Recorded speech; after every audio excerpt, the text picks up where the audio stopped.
Samantala, nakaantabay naman ang AFP at pulisya para matiyak na maayos at payapa ang SONA ni Pangulong Aquino. Ang mahuling kaganapan mula sa Camp Aguinaldo, ihatid sa atin ng live ni Waywaya Macalma. Magandang hapon sa iyo, Waywaya.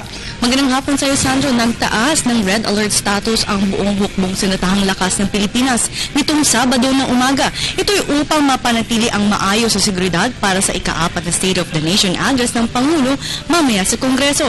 Pero nilinaw ng AFP, ito'y kanilang pagtitiyak lamang sa inilatag na seguridad ng PNP. At katunayan nga narito sa aking likuran, ang mga sundalong nakaantabay kung sakaling kailanganin ng dagdag na puwersa ng pulisya para nga sa State of the Nation address. Ito'y sa kahabaan nga ng Commonwealth Avenue, Sandro. Katunayan din, meron din tayo nakitang sokol dito sa AFP Grandstand na nakaantabay. Kung sakaling nga magkaroon ng gulo, narito ang AFP para bigyan tayo ng seguridad. At katunayan, andito tayo sa Grandstand kasama natin si Lieutenant Colonel Ramon Zagala, ang AFP Chief Public Affairs Office, para bigyan tayo ng detalye kung nakapag-deploy na nga ba sila ng mga dagdag na sundalo para nga bigyan ng ang ating Pangulo sa State of the Nation address sa Kongreso. Magandang hapon sa iyo, sir. Ano na po ang update natin? May na-deploy na po ba tayo sundalo? Okay, magandang hapon sa mga nanonood. Sa ngayon, nag-deploy na po tayo ng ating kasundaluhan pang suporta dito sa ating mga kasamang Philippine National Police. At ito po ay nakadeploy po sa mga paligid ng ating Kongreso. Ito ay para matiyak po natin na readily available po ating kasundaluhan para suportahan po ang Philippine National Police kung kinakailangan. Sir, meron po ba tayong nakikitang banta sa seguridad kaya kung bakit tayo nagtaas ng red alert? Paki-explain lang po ano din yung sakop ninyo bilang pagbibigay protection nga sa seguridad natin. Nagtaas po tayo ng alert status dito po sa Metro Manila, most specifically dito sa NCR, no? Ito po ay para maging available po lahat ng kasundaluhan natin na sumuporta dito sa Philippine National Police.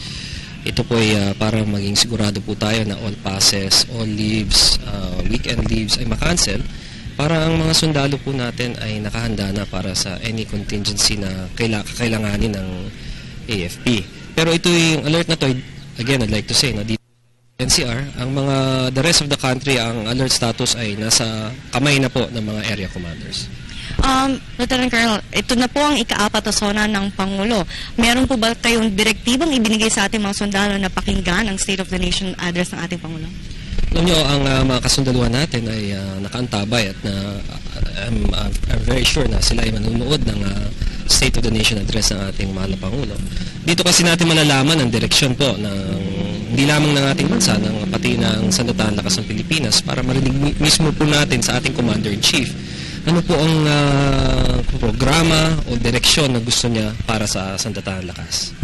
And sir, ano na po ba ang naiambag ng ating Pangulo para sa hukbong sandatahan for the past 3 years? Alam mo, malaking tulong po ang ating Pangulo lalo na dito sa ating kampanya laban sa mga threats na hinaharap ng Sandatahang Lakas ng Pilipinas. Hindi lamang ng Sandatahang Lakas, pati lahat ng taong bayan natin na hinaharap natin ng mga various threats. Siya po ay nagbigay po ng direksyon paano natin tatahakin at bibigyan ng solusyon itong mga problema na to. Higit sa lahat, maganda po ang Pangulo po natin ay laan po ng pondo para magkaroon ng modernization, ma-revive po ang ating modernization.